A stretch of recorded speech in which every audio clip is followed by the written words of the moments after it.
Le renard est le souffle du destin. Il était une fois, tout en haut d'un grand fromager perché au cœur de la savane, une colonie d'animaux vivait paisiblement. Là régnait un renard nommé Chaka, riche parmi les riches. Son terrier était rempli de fruits secs, de plumes rares, de coquilles précieuses et de 1000 trésors que même le soleil jalousait. Mais son cœur, lui, était plus sec que la terre en pleine saison de poussière. Il riait des malheurs des autres, chassait les oiseaux blessés et grondait les jeunes écureuils affamés. « Ai-je eu besoin de vous pour grimper si haut? Grattez donc votre misère ailleurs !» grognait-il à quiconque osait approcher sa branche. Même les petits singes, d'ordinaire si bruyants, se taisaient à son passage. Car Chaka ne souriait jamais, sauf quand un animal pleurait. Un soir, alors que le ciel s'embrasait de rouge et d'or, un vieux caméléon monta lentement jusqu'à sa branche. Sa peau était fanée comme une écorce, ses yeux tournaient lentement et sa langue n'avait plus goût à rien. « Ô renard puissant, dit-il d'une voix rauque, j'ai soif.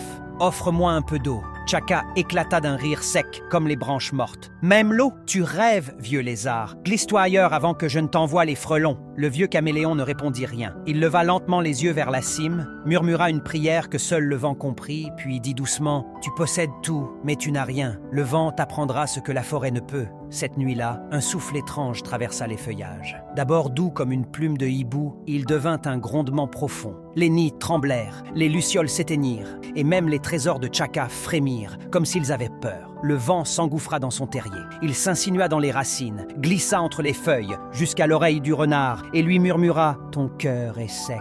Alors ta richesse se desséchera aussi. » À l'aube, tout avait changé. Les fruits, pourris et tombés, les plumes, envolées, les coquilles, réduites en poussière brillante, les serviteurs, dispersés dans la savane, et les autres animaux, ils passaient près de lui sans même le regarder, comme s'il n'était qu'un souffle oublié. Chaka gémit, gronda, grattait la terre de désespoir. Il tendit la patte, implorant comme les mulots qu'il avait autrefois méprisés, mais la savane restait sourde, comme lui l'avait été. Il comprit alors, son orgueil avait bâti des murs plus épais que l'écorce, et le vent n'avait fait que les rendre visibles. Un soir, alors qu'il gisait sous un buisson solitaire, le vieux caméléon reparut. Il lui tendit une noix d'eau fraîche et une racine à grignoter. Chaka, la voix brisée, demanda « Pourquoi m'aides-tu, moi qui t'ai chassé ?» Le caméléon sourit et ses yeux brillaient comme la lune. « Parce que c'est cela, être riche, partager, surtout avec celui qui n'a plus rien. » Et pour la première fois, Chaka pleura. Non pas de faim, ni de peur, mais de vérité. Il avait perdu tout ce qu'il croyait avoir et trouvé enfin ce qu'il ne comprenait pas, la richesse du cœur. Morale, celui qui ferme son cœur aux autres finit seul, même entouré d'or. Mais celui qui partage, même le peu qu'il a, possède une richesse que rien ne peut lui ôter.